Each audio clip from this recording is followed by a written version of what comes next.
నమస్తే. Welcome to mirror TV plus. Right. Telangana విగ్రహం ఆవిష్కరించారో మనందరం చూసాము. సో ప్రభుత్వాలు మారినప్పుడల్లా విగ్రహాలు లేకపోతే లోగోస్ ఇవన్నీ చేంజ్ చేస్తూ ఉంటారా? ప్రజల్లో ఈ విధమైన క్వెషన్స్ ఈ మధ్య కాలంలో బాగా ఎక్కువయ్యాయి. రైట్. ప్రస్తుతం మనతో పాటు ఉన్నారు అడ్వకేట్ శరత్ కుమార్ గారు. ఆయనతో మాట్లాడి తెలుసుకునే ప్రయత్నం చేద్దాం. అసలు తెలంగాణలో ఏం జరుగుతుంది? ఎందుకంటే ఓ పక్క నుంచి ఇచ్చిన అలవగాని హామీలు కానివ్వండి, అలాగే రాష్ట్రంలో జరుగుతున్నటువంటి ప్రభుత్వ ప్రతిపక్ష పార్టీలకి సంబంధించి ఏవైతే ఈ ఒకరి మీద ఒకరు దూషించుకుంటున్నారు వీటన్నిటి మీద చర్చించే ప్రయత్నం చేద్దాం. నమస్తే సార్. నమస్కారం. ఎలా ఉన్నారు సార్? బాగున్నాం. రైట్. మీరు చూస్తూనే ఉన్నారు, దాదాపు చూస్తూనే సంవత్సరం అయిపోయింది. ఈ సంవత్సరం కాలంలో మీరు అసలు ఏమన్నా గమనిస్తున్నారంటే అబ్జర్వ్ చేశారా? ఒకటి, బాధ్యతారహితమైనటువంటి ఒక అధికార పక్షాన్ని చూసినాము. అంతకంటే బాధ్యతారహితమైనటువంటి ప్రతిపక్షాన్ని ఇస్తున్నాం. ఇటు అధికార పార్టీ కానీ ప్రతిపక్షం కానీ ప్రజల సమస్యల మీద కాకుండా, అంటే శాసనసభ వేదిక ద్వారా ఏ రకమైనటువంటి అర్థవంతమైన చర్చలు జరిపి వాళ్ళు జరిపే చర్చల సారాంశం ప్రజల వద్దకు తీసుకెళ్లడంలో, అట్లాంటి చర్చలు జరపడంలో ఇద్దరు విఫలమైనారు. అవసరం లేకున్నా ఎప్పుడు కేసీఆర్ కుటుంబం మీద విమర్శలు చేస్తూ వాళ్ళ పరిపాలన అంతా దుర్మార్గమైందని, గత 9.5 సంవత్సరాల్లో అసలు అభివృద్ధి జరగలేదని, ప్రజలకు ఏ మంచి జరగలేదనేటువంటి ఒక సారాంశాన్ని ప్రజలకు చేరవేయాలని రేవంత్ రెడ్డి ఒక శుష్క ప్రయత్నం చేసినాడు. అది అంతవరకు అతనేం సక్సెస్ కాలేదు. కాకపోగా ఇటు వీళ్ళు కూడా రేవంత్ రెడ్డి ఏ పరిపాలనలో లోపాలనేయో వాటిని ఎత్తి చూపెడుతూ అసలు రేవంత్ రెడ్డి చేసినటువంటి ప్రామిసెస్ అమలు చేయడానికి, ప్రజాహితమైన కార్యక్రమాలు జరపడానికి, ప్రజల ఉద్యమాలను మొదలెట్టడానికి, ప్రజలతో నిరసన గళం వినిపించే ప్రయత్నం చేయకపోగా వీళ్ళు ఎంతసేపు వీళ్ళ కుటుంబాన్ని వీళ్ళు డిఫెండ్ చేసుకుంటున్నట్టుగా వ్యవహరిస్తూ ఉన్నారట. ఇట్లా కాదు. అసలు ఇది ఈ కోణంలో ప్రతిపక్షం ఉండకూడదు, ఈ కోణంలో ప్రభుత్వ పక్షం కూడా ఉండకూడదు. ప్రభుత్వ పక్షము కొంతకాలం తర్వాత మేము ఏం పురోగతిని సాధించినాము, మేము ఎన్నికలలో ఏ వాగ్దానం ఇచ్చినాము, ఆ వాగ్దానాల సంపూర్తికి మేము చేసిన కృషి, చిత్తశుద్ధితో మేము పనులు చేసినాము. ఇగో ఈ అవరాధాలున్నాయి, ఈ రకమైన అప్పులు ఉన్నాయి, ఈ రకమైన సమస్యలున్నాయి, వీటిని అధిగమించి ఇంకో రకమైనటువంటి మేలైన పరిపాలన తీసుకొస్తామని ప్రభుత్వ పక్షం చెప్పాలి. ఆ రకంగా ప్రభుత్వం నుంచి చెప్పగలిగినటువంటి నాథుడే లేడు. ముఖ్యమంత్రి నోట్లంతా బూతులే, అసలు ఆయనకు పరిపాలన మీద అవగాహన లేదు, మెదడంతా పెండ నిండున్నది. కేవలము వ్యక్తిగతమైన ద్వేషంతో కేసీఆర్ని, కేటీఆర్ని, హరీష్ రావును తిట్టడం తప్ప ఆయన ఇప్పటివరకు ముఖ్యమంత్రిగా చేసిన ఒక గణనీయమైన కార్యక్రమం అంటూ ఏది లేదు. ఇక అక్కడక్కడ ఆయన ఏదో పెద్ద నేను రుణమాఫీ చేసినా అని అన్నాడు. ఆ రుణమాఫీ అరకొర జరిగిందనే విషయం వాస్తవం. అసలు అగ్రికల్చర్ మినిస్టరే చాలాసార్లు అన్యాపదేశంగా చెప్పినాడు. ఏమని? అసలు ఈ రుణమాఫీ అనేటువంటిది చాలా ఆర్థికమైనటువంటి భారంతో కూడుకున్నది. ఇట్లాంటి కార్యక్రమాన్ని ఏ ప్రభుత్వం కూడా అధికారంలోకి వచ్చిన మరుక్షణమే చేపట్టకూడదు. ఆర్థిక పరిస్థితులు కొంత దిగాలుగా ఉన్నప్పుడు ఆర్థిక పరిస్థితిని సరిదిద్దుకొని మొదట ఏవైతే గత ప్రభుత్వంలో సంక్షేమ కార్యక్రమాలు ఉండేనో వాటిని మెరుగైన విధానంలో కూడా అమలు చేస్తాం అనేటువంటి వాగ్దానం వాళ్ళు చేస్తున్నారు. కాబట్టి రైతు బంధు స్థానంలో కూడా రైతు భరోసాను, కళ్యాణ లక్ష్మిలో ₹1,00,000తో పాటు 1 తులం బంగారము, తర్వాత వృద్ధులకు ఇవ్వాల్సినటువంటి 4,000 రూపాయలు, మహిళలకు ఇవ్వాల్సినటువంటి 2,500, ఇట్లా ఈ కొన్ని కార్యక్రమాలు చేసి అయితే తెలంగాణ ఉద్యమకారులకి 250 గజాల భూమి ఇస్తా అన్నాడు, కొంత 25,000 అట్లా వాళ్ళకి పెన్షన్ ఇస్తా అన్నాడు, అది ఇది అన్నాడు. ఇట్లాంటి కార్యక్రమాలు ఏవైతే ప్రజారంజకంగా ఉంటాయో వీటిని మొదట చేపట్టి కొంత ఆర్థిక స్థితిని గాడిలో పెట్టి ఆర్థికంగా ఎదిగిన తర్వాత ఒక సంవత్సరన్నర కాలం తర్వాత రుణమాఫీ చేస్తే సరిపోయేది. సరే, ఒకవేళ రుణమాఫీ చేయాలన్నా దాన్ని దశల వారీగా చేసేదండి. ఏమని? ఒకటేసారి మొత్తం చేస్తామని అన్నప్పటికీ ఆర్థిక పరిస్థితులు ఈనాడు అనుకూలంగా లేవు. కాబట్టి మొదటి సంవత్సరంలో ఓన్లీ ₹1,00,000 ఉన్న వాళ్ళకందరికీ నిఖచ్చితంగా ఈ సంవత్సరం చేస్తున్నాము, ఈ పంట కాలంలో చేస్తున్నాం, రబీ ఎండ్లో చేస్తాం, లేదా ఖరీఫ్ ఎండ్లో చేస్తామని చెప్పి చక్కగా ముందు ఎంతమంది రైతులకు ₹1,00,000 రుణం ఉందో వాళ్లకు సంబంధించిన లెక్కలు సమాచారం పూర్తిగా సేకరించి, అంటే గ్రామాల వారీగా, అంటే ఒక్కొక్క సర్వే నెంబర్లో ఎవరికి ఎంత భూమి ఉంది ఏంటిది, ఇవాళ ఈ రికార్డ్ అన్నీ అవైలబుల్గా ఉన్నాయి.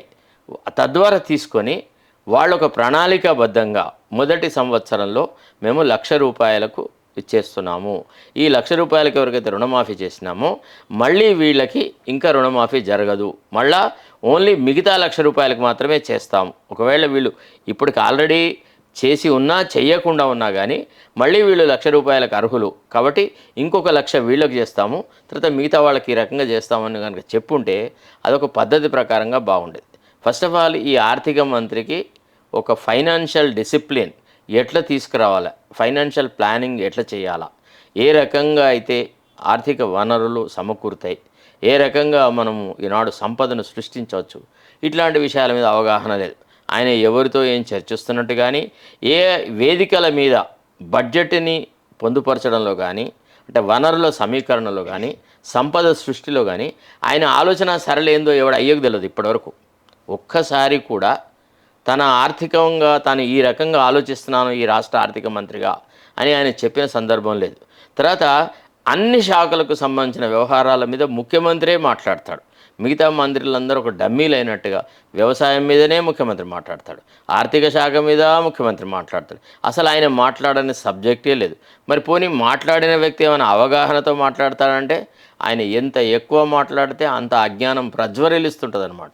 రైట్. అయితే పొంతన లేని మాటలు ఈ మధ్య కాలంలో మనం ఎక్కువగా విన్నాం. చాలా చాలా మహబూబ్ నగర్లో జరిగినటువంటి ఏదైతే ఆ రైతు సదస్సు ఉందో, రైతు పండుగలో బేసిక్గా ఓ పక్క నుంచి అగ్రికల్చర్ మినిస్టర్ ఏమో ఇప్పటి నుంచి రైతు భరోసాని మేము ఇవ్వం, బోనస్సే బాగుంది అన్న మాటలు వినిపించి, ఇంకో పక్కన నెక్స్ట్ డే ఏమో రేవంత్ రెడ్డి ప్రెస్ మీట్ పెట్టి రైతు భరోసా జనవరి నుంచి ఇస్తామని చెప్పేసి అని కామెంట్స్ చేయడం మనం విన్నాం.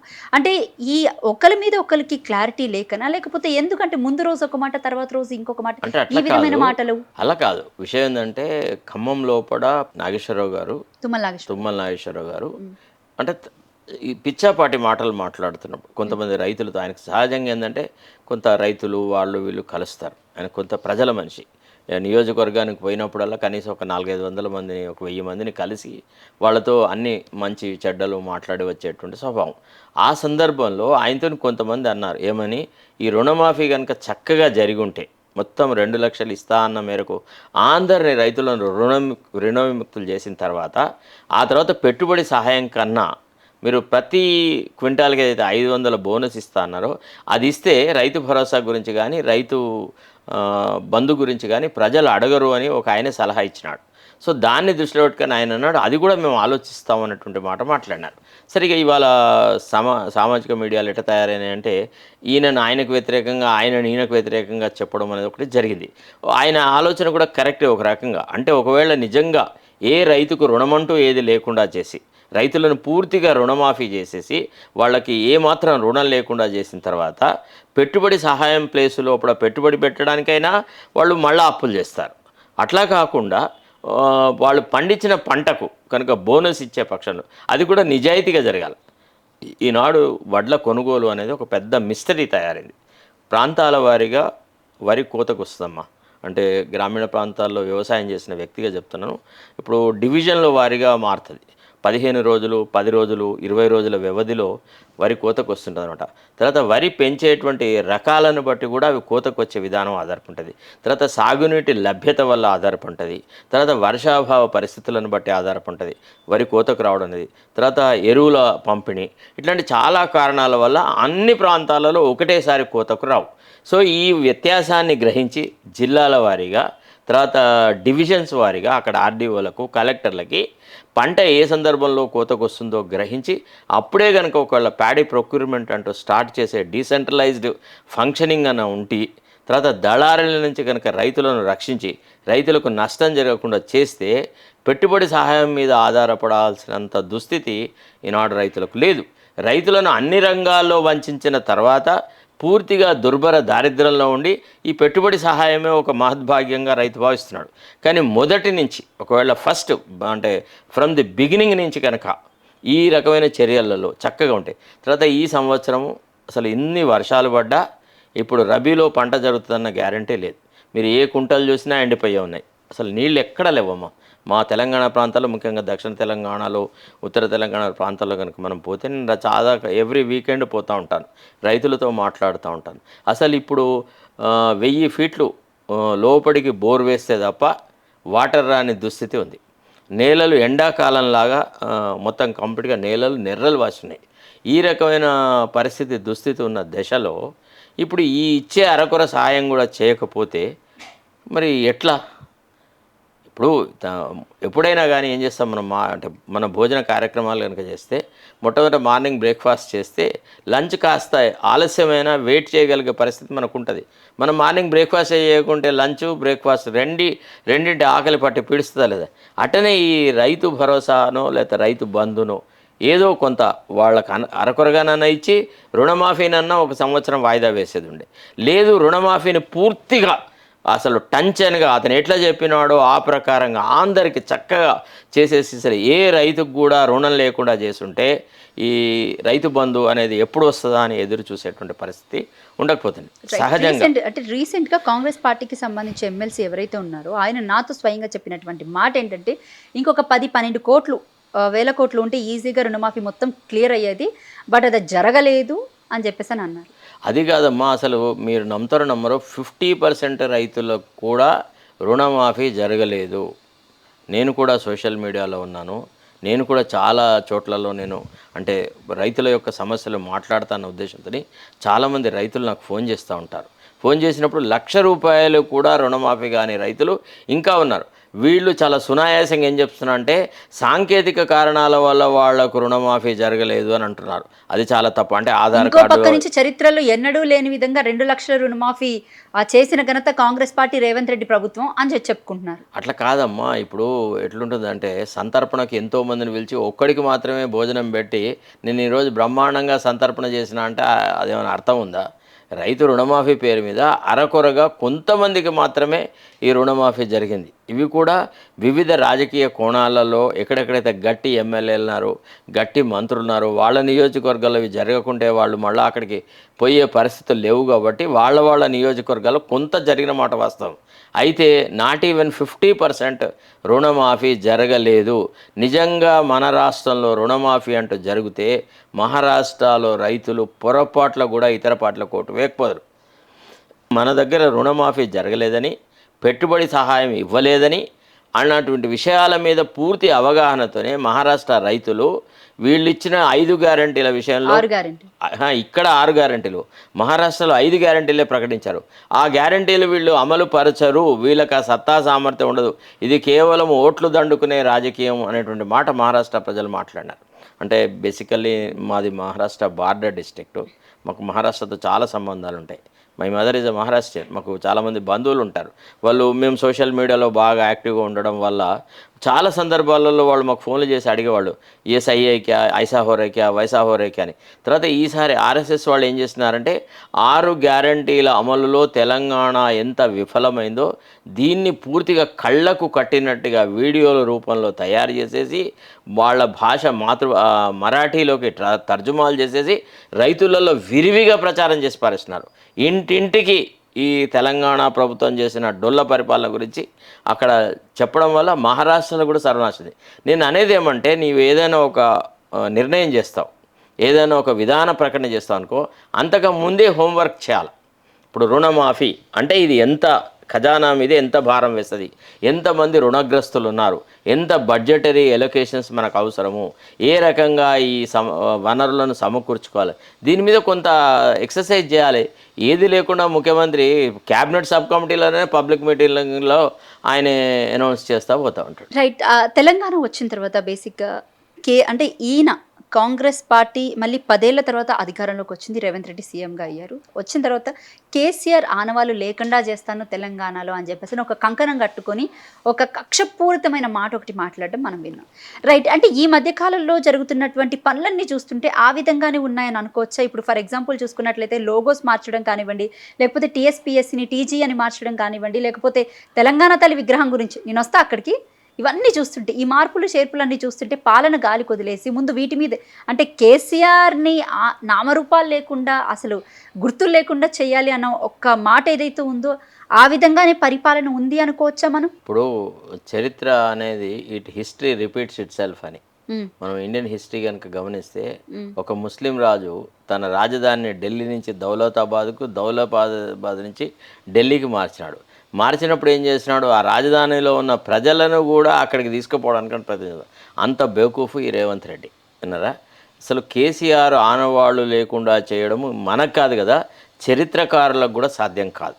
ఎవరు అవునన్నా కాదన్నా తెలంగాణ ఉద్యమ నిర్మాతగా తెలంగాణ ఉద్యమాన్ని ఒక తోవలో తీసుకొచ్చిన వ్యక్తిగా, ఉద్యమానికి ఒక జవసత్వాలు కల్పించిన వ్యక్తిగా, వివిధ రాజకీయ పార్టీలను ఒకే వేదిక మీదకి తీసుకువచ్చిన వ్యక్తిగా, దేశ రాజకీయాలలో తాను ఒక క్రియాశీలకమైన పాత్ర పోషిస్తూ ప్రతి వాళ్ళ మద్దతు కూడగట్టుకోవడానికని, కేంద్ర ప్రభుత్వం మీద కొంత ప్రెషర్ బిల్డప్ చేయడానికని అతను చేసిన కృషిని ఎవరు కాదనలేరు.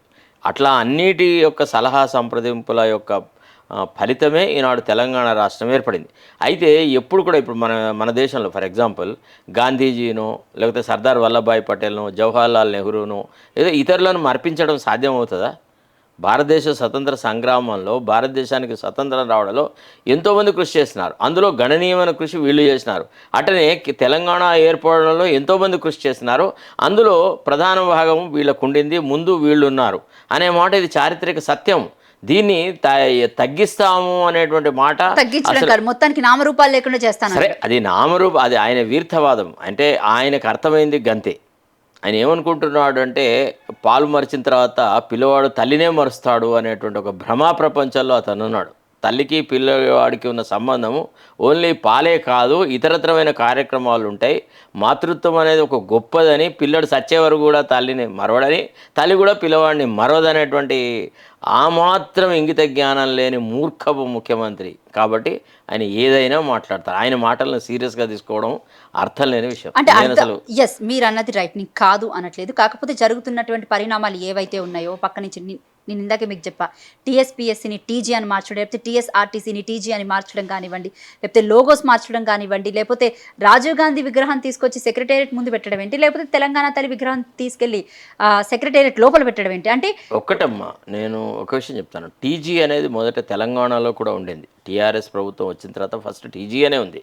దాన్ని టీఎస్గా కేసీఆర్ మార్చినాడు. సరే, ఫర్ వెరైటీ ఆఫ్ రీజన్స్కు మార్చినాడు.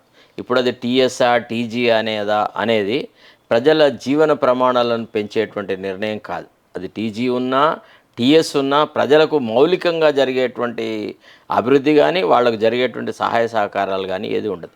First point. తర్వాత రాజీవ్ గాంధీని మరీ అంత చిన్నగా చేసి మాట్లాడకూడదు. ఎందుకంటే దేశం కోసం ప్రాణాలు అర్పించినటువంటి వ్యక్తి, ఒక ప్రధానమంత్రి. ఆయన ఎవరు అవునన్నా కాదన్నా ఈనాడు అంటే పంచాయతీరాజ్ ఇన్స్టిట్యూషన్స్లో, లోకల్ బాడీస్లో ఒక ప్రజాస్వామిక పద్ధతిని, రాజ్యాంగ ప్రతిపత్తిని కల్పించినటువంటి ఒక గొప్ప నాయకుడు.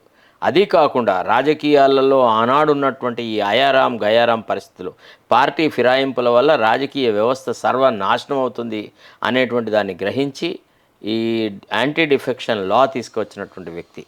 దానికి తోడుగా ఇవాళ కమ్యూనికేషన్ రెవల్యూషన్ ఏదైతే ఉందో ఈరోజు, ఇవాళ మీ చేతిలో నా చేతిలో ఉన్న సెల్ ఫోన్లు కానీ, లేకపోతే కలర్ టీవీలు కానీ, ఇతరత్రమైనటువంటి ఒక సాంకేతికమైనటువంటి ఒక విప్లవం వచ్చింది చూస్తున్నారా ఎలక్ట్రానిక్స్లో. ఆ విప్లవానికి మూలకర్త కూడా రాజీవ్ గాంధీ గారి. సరే, ఆయన విగ్రహం అక్కడ పెట్టడం విషయాన్ని వివాదం చేయాల్సిన అవసరం లేదు. తర్వాత రెండోది ఏంటంటే ఈ తెలంగాణ తల్లిని మార్చడము, తీర్చడము అనేటువంటి పద్ధతిని చూస్తున్నారు. ఇది చాలా వీర్థవాదన. అసలు తెలంగాణ తల్లిని మార్చాలా, ఆమె అట్లుంటుంది ఇట్లుంటుంది అనేటువంటి ఈ ఏదైతే వివాదం వచ్చిందో ఇది కేవలం వ్యక్తిగతమైన కక్షతో రేవంత్ రెడ్డి తీసుకువచ్చింది. దీని మీద జరిగిన ఖర్చంతా వృధా, దుబారా. దీనివల్ల ప్రజలకు ఒరిగింది ఏది లేదు. రెండోది, తెలంగాణ తల్లి అంటే ఎట్లా అడుక్క తినేలాగా, పూర్తిగా బీదస్తురాలాగా, పూర్తిగా ఏ రకమైనటువంటి అంటే అందచందాలు లేకుండా ఒక గ్రామీణ మహిళలాగా పెడితే ఆమెను చూడంగానే తల్లి స్వభావం వస్తుంది అనేటువంటి ఈయన మాట్లాడుతున్నాడు కదా. ఉద్యమాన్ని తలపించే విధంగా తెలంగాణ తల్లిని అసలు ఉద్యమంలో ఈయన ఎన్నడున్నాడండి? ఈయనకు ఉద్యమం గురించి మాట్లాడే నైతికమైన హక్కు ఎక్కడిది? రేవంత్ రెడ్డి ఏంది, తెలంగాణ ఉద్యమం ఏంది, అసలు ఏమైనా అర్థం ఉందా? మీరు పళ్ళ డాక్టరు కళ్ళ గురించి మాట్లాడుతున్నట్టుంది ఈయన మాట్లాడుతుంటే. తెలంగాణ ఉద్యమంలో ఎన్నడైనా ఎక్కడైనా ఒక అప్పటి సమైక్యవాదుల పరిపాలన మీద ఒక నిరసన వ్యక్తం చేసిన వ్యక్తి అయితేను, తెలంగాణ కావాలని ఆకాంక్షించిన వ్యక్తి. ఈయన సమైక్యవాదుల తొత్తు. ఆనాడు చంద్రబాబు నాయుడు వెంట ఉన్నాడు. ఆయన ఎప్పుడూ తెలంగాణ సమాజం పట్ల ఆయనకు లేదు. అందుకే ఆయనకు ఐడెంటిటీ క్రైసిస్ ఉంది కాబట్టి కొంతమంది తెలంగాణ ఉద్యమంలో పార్టిసిపేట్ అయిన వాళ్ళను, కేసీఆర్కు అప్పుకప్పుడు దగ్గర ఉండి కొంత దూరమైన వాళ్ళను, పదవులు కోల్పోయిన వాళ్ళను, ఇప్పుడు గంటా చక్రపాణిని వాడిని వీడిని తీసుకొని పోయి తనకు తెలంగాణ ఉద్యమ ఆకాంక్షలు ఉన్నట్టుగా, తాను తెలంగాణ ప్రజల యొక్క అభివృద్ధిని కాంక్షిస్తున్నట్టుగా ఒక లెజిటిమసీ కోసమని ఆయన చేస్తూ ఉన్నాడు. ఇప్పుడు అందశ్రీని కానీ వీళ్ళని కానీ ఈయన సన్మానం చేయడం అది ఇది అంత పెద్ద ఇదేదో తెలంగాణ ప్రజల పట్ల ఉన్నటువంటి ప్రేమాభిమానాల అంటే గుప్పెడు మందికి కొంత భూమి కోట్ల రూపాయలు ఇస్తే ఇక ఉద్యమకారులు అందరికి ఇచ్చినట్టుగా భావించాలా? అసలు ఉద్యమకారులలో నిజంగా ప్రాణాలు కోల్పోయిన వాడు సర్వస్వం కోల్పోయిన వాళ్ళు ఎంతమంది ఉన్నారు? వాళ్ళ లెక్క తీసినాడా? ఈయన ఒక స్కీమ్ పెట్టినాం కదా అభయహస్తం లోపల, గత ఉద్యోగం లోపల ఎవరైతే అసూలు బార్చినారో 250 చదరపు గజాల స్థలం కూడా ఇస్తామని అన్నారు కదా, మరి వాళ్ళ లెక్క 1 year అయింది, ఇంతవరకు ఎందుకు తీయాలి? ఓకే, ఈ నలుగురికి ఇచ్చి ఏం చెప్పదలుచుకున్నాడు ఆయనే? తర్వాత ఆయన ఎవరెవరికైతే ఇచ్చినాడో వాళ్ళకి ఆల్రెడీ ఇండ్లు పట్లు ఉన్నాయి, వాళ్ళు ఆర్థికంగా ఎంతో కొంత స్థితిగతులు కలిగి ఉన్న వాళ్ళే, ఉన్న వాళ్ళకే మళ్ళా ఇవ్వడం ఎందుకండి? మళ్ళీ ₹1,00,00,000 సానియా మిర్జాకు డబ్బులు ఇస్తేనేమో ఒక ఆటగా అంటే ఒక మంచి మహిళకు ఒక క్రీడాకారునికి ఇచ్చినారు, అది అన్ని డబ్బులు ఎందుకు ఇవ్వాలి, అది వృధా ఖర్చు అని కాంగ్రెస్ నాయకులు విమర్శించినారు. మరి అట్లాంటి వాళ్ళు ఈనాడు వీళ్ళకెందుకు కోటి రూపాయలు ఇవ్వాలా చెప్పండి? ఒక పక్క ఫీజు రీఎంబర్స్మెంట్ ఇవ్వలేదు. నిన్నగాక మొన్న ఆర్ కృష్ణయ్య గారు ఉత్తరం రాసినారు, అయ్యా మాకు ఇవ్వకుండా మీరు అంతా కాంట్రాక్టర్లకు బిల్లులు పే చేస్తున్నారు కానీ పేద విద్యార్థులకు ఇవ్వాల్సిన ఫీజు రీఎంబర్స్మెంట్ ఇవ్వట్లేదు, దీని మీద మీరు దృష్టి పెట్టండి అని అన్నాడు. మరి నిన్న ఆ కార్యక్రమాలలో ఫీజు రీఎంబర్స్మెంట్ ఈ రోజుల్లోగా మేము పే చేస్తామని చెప్పి ఉంటే బాగుండేది కదా. ఇప్పుడు విద్యా వైద్యం విషయాలనేమో ఏ రకమైన శ్రద్ధ వహించకుండా, రైతుల పట్ల ఏ రకమైనటువంటి కార్యక్రమాలు చేయకుండా, అలాగే కానీ హామీల మీద దృష్టి పెట్టకుండా ఏవైతే ఈ లోగోలు మార్చడం లేకపోతే తెలంగాణ అంటే ఎస్ మీరు అన్నది అబ్సల్యూట్లీ ఆయన స్థాయి గంతేనమ్మా, ఆయన స్థాయి గంతే, వృధా ఖర్చు దీని మీద ఫోకస్ పెట్టకుండా అంటే ఈ డైవర్షన్ పాలిటిక్స్ అనుకోవచ్చు. అంతే మనం డైవర్షన్ అని కాదు కానీ ఆయన మెదడుకు తోచింది గంతే అన్నారా. ఆయన నుంచి మనం ఎక్కువ ఎక్స్పెక్ట్ చేయడం కష్టము అన్నారా. రేవంత్ రెడ్డి నుంచి పరిపాలనలో ఏదైనా గణనీయమైన మార్పును ఎక్స్పెక్ట్ చేయాలా అంటే అది చాలా ధైర్య సాహసాలతో కూడుకున్నది. ఎందుకంటే ఆయనకి అది సరిపడదు. పరిపాలన వేరు, రేవంత్ రెడ్డి వేరు. రియల్ ఎస్టేట్ మాట్లాడుతున్నారు కాబట్టి నాకు ఇప్పుడు ఒకటి చిన్న డౌట్ వచ్చింది. రీసెంట్ గా పెట్టినటువంటి ఒక ప్రెస్ మీట్ లో ఆయన షర్ట్ మార్చడం కానివ్వండి, లేకపోతే చుట్టుపక్కల కొంతమంది అంటే చుట్టూ ఈ పక్కన కొంతమంది మంత్రివర్గం ఉండడం కానివ్వండి, లేకపోతే అదాని ఇస్తున్నటువంటి 100 కోట్లు రెఫ్యూజ్ చేయడం కానివ్వండి, అంటే ఒక మాట విధానం కూడా కొంచెం మారినట్టు ఎక్కడో కనిపిస్తూ ఉంది. ఏం మాట లేదు. ఒక దెబ్బ తిన్న తర్వాత కుక్క మూలుక్కుంటే ఎట్లయితే పోతుందో అట్ట పోతా ఉన్నాడు అంతే. మళ్ళీ ఆయన సహజ స్వభావం గదే, మళ్ళీ గదే ఊరుతాడు, గదే చేస్తాడు. ఇంకా 2 రోజులు అసెంబ్లీ సమావేశాలు జరిగినాయండి, మీరు చూస్తారు. అది ఎప్పుడూ మారదు, కుక్కతోక వంకర. మీరు రేవంత్ రెడ్డి బుద్ధిలో ఏదో గణనీయమైన మార్పు వస్తుందన్నటువంటి మాట ఏది లేదు. ఆయన మాట మారదు, ఆయన భాష మారదు, ఏది మారదు. అంటే గతంలో జరిగినటువంటి బడ్జెట్ సెషన్స్ అన్ని కూడా పక్కదో పట్టించి మొత్తం బడ్జెట్ మీద కాకుండా ఒకరి మీద ఒకరు దూషించుకోవడమే సరిపోయింది బడ్జెట్ సెషన్స్ అన్ని కూడా. ఇప్పుడు ఈ బడ్జెట్ సెషన్స్ ఎలా ఉంటాయి అనుకుంటున్నారు? మరి ఈ వింటర్ సెషన్ మళ్ళీ మనకి అంటే ఫిబ్రవరిలో మనకి బడ్జెట్ సెషన్ వస్తుంట. ఈ వింటర్ సెషన్ కూడా చాలా తక్కువ దినాలకి అంటే 1 week వాయిదా పడ్డది కదా. ఇప్పుడు సడన్గా మరి 1 week ఎందుకు వాయిదా వేసినారో ఎవడు బాబాకు తెలియదు. తర్వాత సెషన్ స్టార్ట్ అయినాక 1 week వాయిదా అవ్వడము వితౌట్ ఎనీ రీజన్ అయితే నేను ఫస్ట్ టైం చూసినాను. Because I been a journalist right since 84, 83 onwards నేను జర్నలిస్ట్గా ఉన్నాను. చాలామంది గొప్ప నాయకులను చూసినాను, శాసనసభ కార్యకలాపాలను కవర్ చేసినాను. I been an accredited correspondent. నేను ఎప్పుడు కూడా ఇంత అనాలోచితంగా ప్రవర్తించే వ్యక్తులను చూడలేదు. తర్వాత శాసనసభ స్పీకర్కి ఏం ప్రాధాన్యత లేనట్టే కనపడుతుంది. ఆయన అంటే సభా సమావేశాల విషయంలో ఆయనను సంప్రదిస్తున్నారా, ఆయన ఏదైనా తన ఆలోచనలను చెప్పుతున్నాడు. ఇప్పుడు 1 week వాయిదా వేయాల్సిన సందర్భం అయితే 9వ తారీఖు నాడు ఎందుకు స్టార్ట్ చేసినారు? అప్పుడే స్టార్ట్ చేస్తే అయిపోయేది కదా. చెప్పండి. ఇప్పుడు ఎక్కడెక్కడో నియోజకవర్గాలలో ఉన్న వాళ్ళందరినీ కేవలము ఈ తెలంగాణ తల్లి ఉద్యమం కోసమని ఆ రోజున ఎవడు మీటింగ్కి రాడని, శాసనసభ్యులు ఎవరు పట్టించుకోరని, కాబట్టి బడ్జెట్ అంటే వింటర్ సెషన్ అనే నెపంతో ఎక్కడెక్కడో నియోజకవర్గాల్లో ఉన్న ఎమ్మెల్యేలను ఇతరులందరినీ హైదరాబాద్కు రప్పించడానికే ఈ వింటర్ సెషన్ అనేటువంటి ఒక నాటకం ఆడినాడు. అది తప్ప ఇతరతరం లేదు. 1 week వాయిదా వేయాల్సి వస్తే ఈ వింటర్ సెషన్ అప్పుడే స్టార్ట్ చేస్తే అయిపోయేది కదా. ఒక్కరోజు కోసం ఎందుకు స్టార్ట్ చేశారు? అంటే ఇది దీన్ని శాసనసభలో ప్రకటించడానిక, ప్రతి సంవత్సరము 9వ డిసెంబర్ని తెలంగాణ అవతరణ దినోత్సవంగా లేకపోతే తెలుగు తల్లి యొక్క స్థాపన గురించి ప్రతిబింబించేలాగా చేయడమా, లేకపోతే సోనియా గాంధీ యొక్క బర్త్డే కాబట్టి ఆ 9వ డిసెంబర్కి అంత ప్రాధాన్యత కలిగించడమా, ఇది అసలు ఏంటిది? ఈవెన్ పార్టీ అధిష్టాన వర్గం కూడా ఈ నిర్ణయాలు ఇష్టపడలేదు. కొంతమంది రేవంత్ రెడ్డిని ఈ మధ్య కాలంలో విమర్శిస్తున్నటువంటి మాట ఏంటంటే కేసీఆర్ విషయంలో ముఖ్యంగా తెలంగాణ రాష్ట్ర అంటే కేసీఆర్కి సంబంధించిన ఆనవాళ్ళను లేకుండా చేయాలి అంటే మళ్ళీ తెలంగాణ రాష్ట్రం తీసుకెళ్లి ఆంధ్రాలో ఉమ్మడి రాష్ట్రంగా కలిపితేనే, ఉమ్మడి రాష్ట్రంగా ఉంటేనే కేసీఆర్ ఆనవాళ్ళు లేకుండా పోతాయని కొంతమంది అంటున్నారు. దానికి మీ సమాధానం ఏంటి సార్? ఒకటి, తెలంగాణను మళ్ళీ ఆంధ్రాలో చేర్పించేటువంటి ఆలోచన బహిరంగ ప్రకటన చేసినా కానీ రాష్ట్రం అగ్గి బుగ్గవుతుంది. తెలంగాణ ఏర్పడడానికి రేవంత్ రెడ్డి కాంట్రిబ్యూషన్ 0 అన్నారా. తర్వాత రెండోది, మళ్ళీ వంచనకు గురవడానికి తెలంగాణ ప్రజలు రెడీగా లేరు. అవసరమైతే కాంగ్రెస్ని భూస్థాపితం చేస్తారు, పాతాళంలో తొక్కి పెడతారు. భవిష్యత్తులో కాంగ్రెస్కి రాజకీయమైనటువంటి ఒక మనుగడే లేకుండా చేస్తారు. ఇప్పటికీ కూడా కాంగ్రెస్ పార్టీ పట్ల కొంత గౌరవభావన ఉన్న వాళ్ళంతా ఈ రేవంత్ రెడ్డి ముఖం చూసి ఈయన పరిపాలనా దక్షతను బట్టి కాదు, కేంద్ర నాయకత్వము గతంలో ఇందిరాగాంధీ నేతృత్వంలో, రాజీవ్ గాంధీ గారి నేతృత్వంలో రాజశేఖర రెడ్డి వీళ్ళు చేసిన మేలును బట్టి మా కాంగ్రెస్ ప్రభుత్వము అనేటువంటి ఒక ప్రేమాభిమానాలతో పెద్దవాళ్ళు కొందరు ఇష్టపడి కొంత మార్పుకు గురైనారు. కానీ అసలు ఒకవేళ మార్పు అంటూ తీసుకువస్తే రేవంత్ రెడ్డి లాంటి టీడీపీ తొత్తు చెంచా సీమాంధ్రుల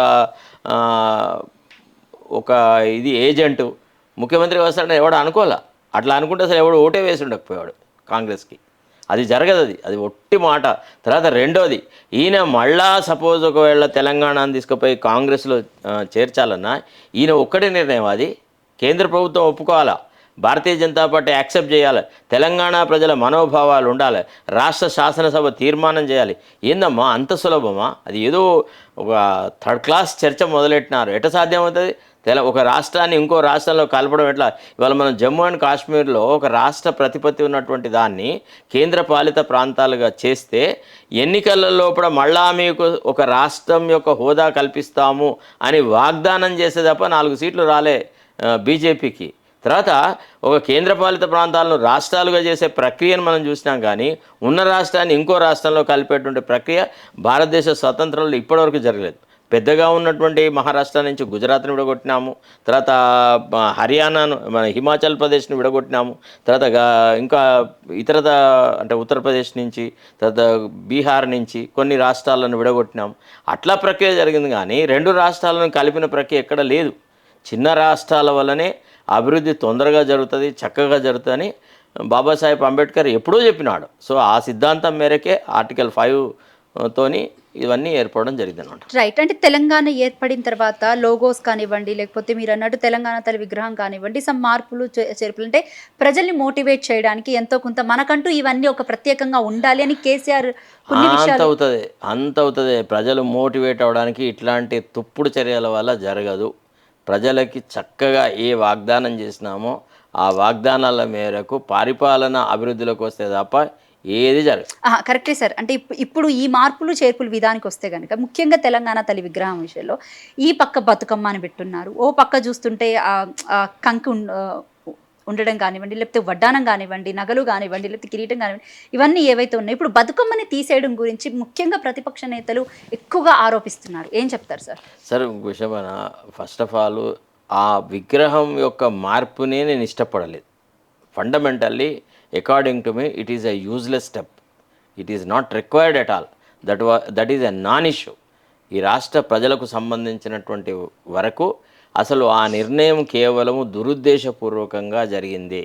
అంటే చెప్పుకోవడానికి 1 సంవత్సర కాలం తర్వాత తాము ఇది సాధించినామని చెప్పుకోలేని దుస్థితిలో ఉన్నటువంటి పార్టీ ఏదో ఒక రకంగా ఆ ప్రభుత్వం ఒక ప్రజల అటెన్షన్ను డైవర్ట్ చేయాలంటే ఉత్సవాల పేరు మీద దుబారా చేసినారు తప్ప తెలంగాణ తల్లిని మార్పొచ్చడం వల్ల జరిగినటువంటి మంచి అంటూ ఏది లేదు. అసలు జనరల్గా అసలు ఒక విగ్రహం అనేది ఊహాజనితమైంది. ఇప్పుడు రాముడిని ఎవడు చూసినాడు?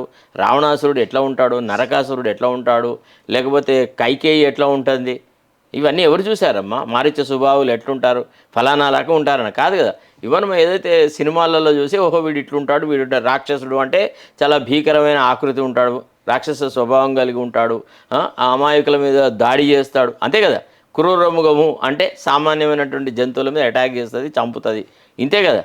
ఈ ఊహాజనితమైనటువంటి ఆ ఫిగర్కి అంత ప్రాధాన్యత కట్టడము, ఆ విగ్రహానికి అంత పెద్ద ఏదో దాన్ని ఆ శిల్పి ద్వారా చేయించినాం, ఈ శిల్పి ద్వారా చేసినాం, ఆమెను చూస్తే మా నానమ్మ గుర్తొచ్చిందని ఒక ఆయనే, మా అమ్మ గుర్తొచ్చిందని ఒక ఆయనే, దళిత మహిళలాగా ఉందని ఇంకొక ఆయనే, ఇదంతా ఊరుతుంది. మేము గ్రామాలలో కూడా చూసేవాళ్ళము, దళిత మహిళలు కూడా వడ్డానాలు పెట్టుకుంటారు, దళిత మహిళలు కూడా చక్కగా అలంకరించుకుంటారు పెళ్ళిళ్ళప్పుడు. చూపించడాన్ని మీరేమంటారు? హస్తం అనేది ఇక సరే, అది ఆయన ఏంటంటే ఏదో రకంగా పార్టీ అధిష్టాన వర్గాన్ని ఇచ్చేయడానికి, కానీ ఆ హస్తము అట్లా కనబడితే ఇది కాంగ్రెస్ హస్తం గుర్తులాగా మాత్రం కనబడదు. అది కేవలం ఒక దేవతామూర్తి అభయహస్తం లాగా కనబడుతుంది, అంతకంటే ఎక్కువ లేదు. అంటే ఇటీవల పార్లమెంట్ గ్రీన్ కలర్ అది కాదండి, ఇటీవల ఏదైతే రాహుల్ గాంధీ గారు అభయముద్ర గురించి మాట్లాడినాడు కదా.